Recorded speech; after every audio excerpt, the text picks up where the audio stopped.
It's part science, part art, and highly illegal. An unnamed group of researchers recently hacked nearly 500,000 computers across the world to create this image. It's a detailed map of internet use across the globe, and it's being called the most detailed map of the internet ever created.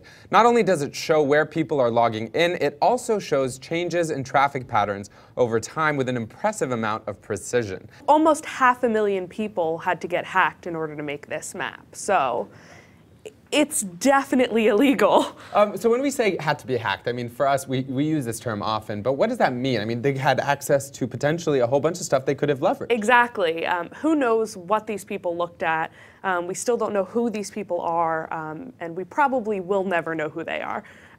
But it's a little scary to think that anyone could be looking at your information at any time if they have the right skills. The argument is at least, well, this was for good, yes, for the large part, right? We wanted to present this information, and people should maybe then, the argument could be willing to sacrifice their privacy for this greater good. Right. But, I mean, Anonymous could argue the very same thing. And so could the federal government with CISPA. And that's the dangerous argument to get into, but a really fascinating one, again, because look at this beautiful art and science that came out of this. It's incredible. But assuming that they didn't take anything illegal away, where does that put this in the context of whether it's not just a good or a bad thing? I mean, I want to know what they could have done with the data, and it seems like we will never know. Right. And they probably, in all likelihood, are good enough hackers that they could have done just about anything with this data.